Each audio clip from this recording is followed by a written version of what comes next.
Ah, coucou la famille.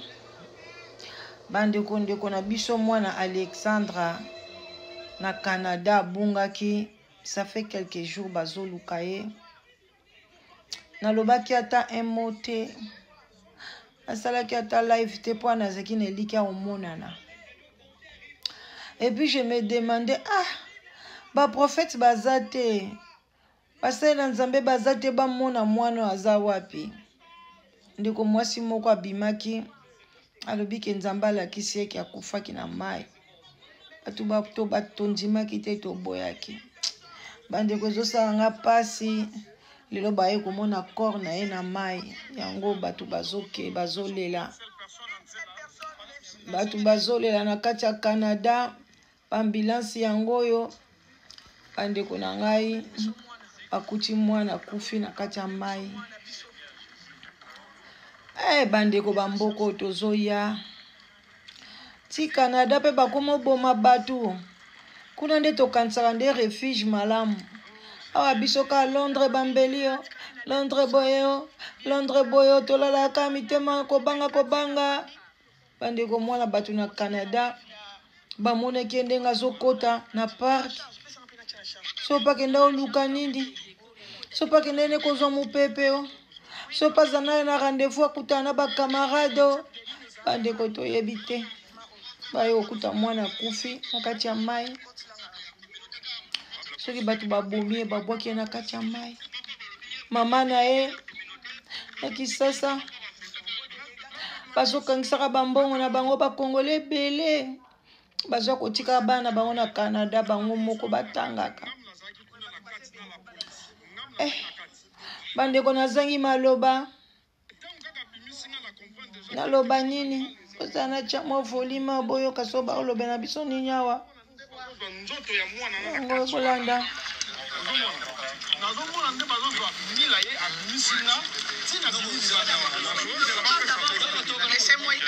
mai yango wana pa badingi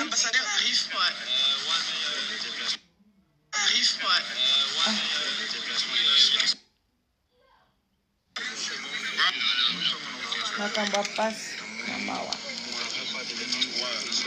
mama na yalelaki Nzambe nazokoka te.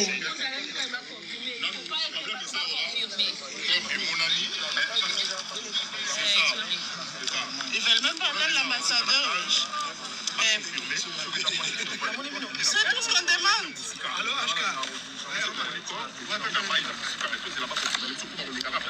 Tous allés, oui. Vous allez la calme, vous allez pire.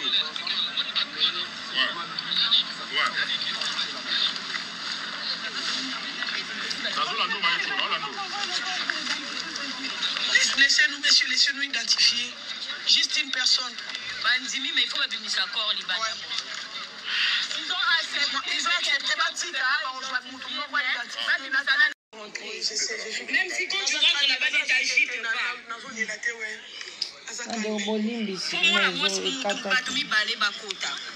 Baoluka so bazwa de Congolais pona bakende ko identifier corps batala.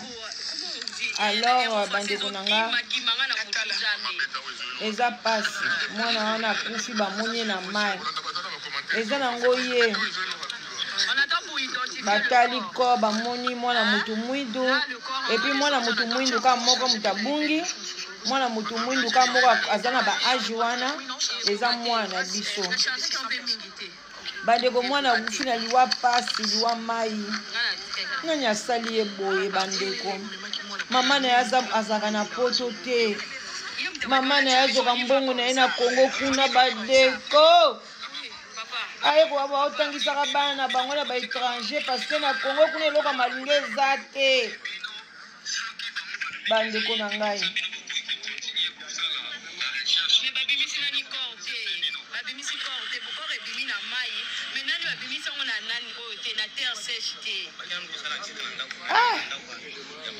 bandeko tosala ndenge nini tokanga makana Nzambe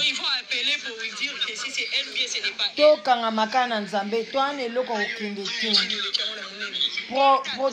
mutu akoki kobomba biso eyaka Nzambe makambo esisinga mayele na buzoba bandeko ngati mwana baolo babungi na esprit na ngana banda okanisa kufi te na banda baka boye bana pe ba 21 bazaka mwa pe akeni pa copain na ye abosani kobenga babilo moka na ndo okanisa ka bongo loin de la mort omoni tango na moni mission o ndenge ezoleka boye bamoni corps na ye na mai bandeko esanga pasi na bina ane bela oloba te bandeko tosambelaka bana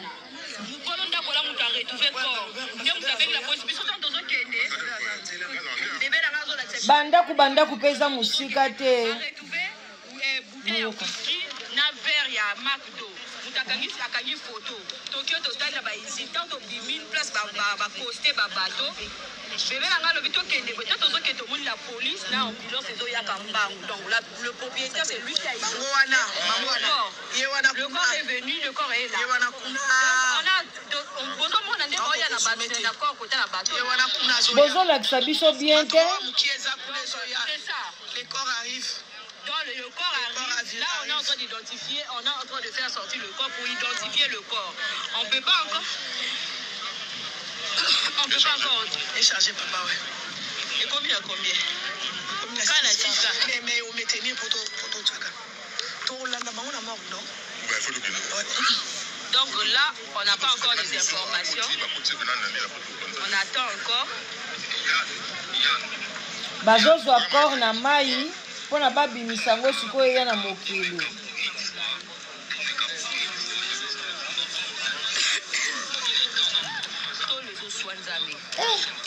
mama na ye ndenge abanda kolela bosunga ngai na mwana nga nzambe apengisi mwana na école privée amemie na Canada mbongo ebele minerval cher bolakisaka kasi nde baye na ye te bino mpe botala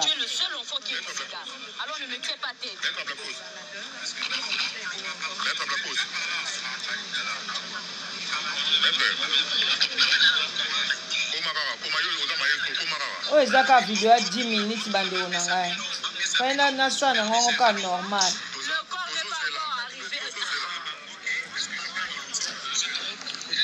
ezwanga kati On va s'organiser. On a demandé 2 personnes, une fille et un garçon. On attend d'abord que la police nous appelle, ok? S'il vous plaît, tout le monde, notez que la seule membre de la famille ici, de la personne, c'est l'ambassadeur. Oui, c'est ça. C'est la seule personne membre de la famille. Donc, ils doivent l'attendre, il est en chemin. Ok. Ah, donc ndeko ya mwana wana ezaka ambassadeur. Ambassadeur ya République démocratique du Congo aza en route. Pona aya kokos nzambe.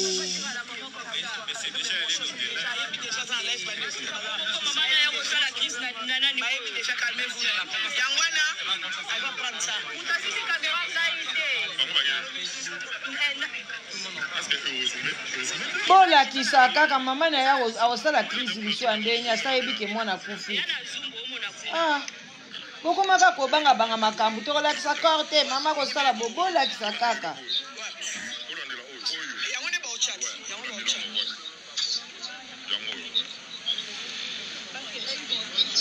bandeko yango botala ambassadeur jusqu'à Ottawa 4 heures du temps mais c'est l'ambassadeur.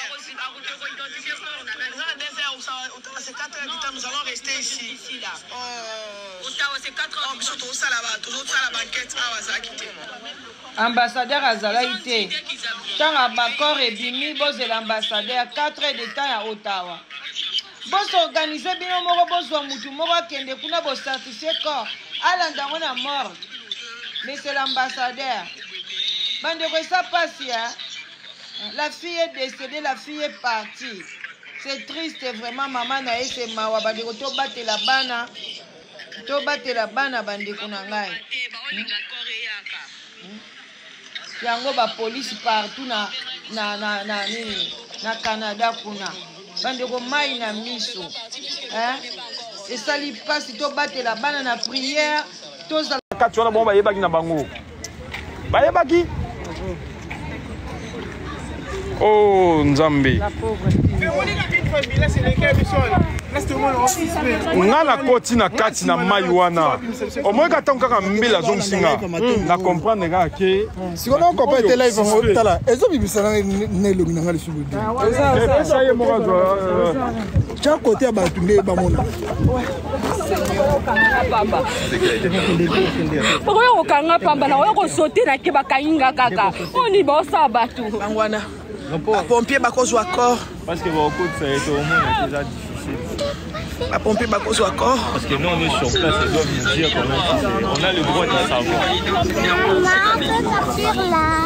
Non, on peut pas partir bébé.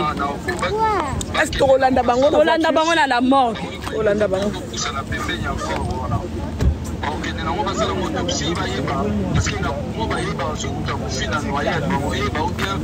Oui, elle est morte, la famille. Au moins ceux qui aillent tout elle est morte. ce qu'on demande.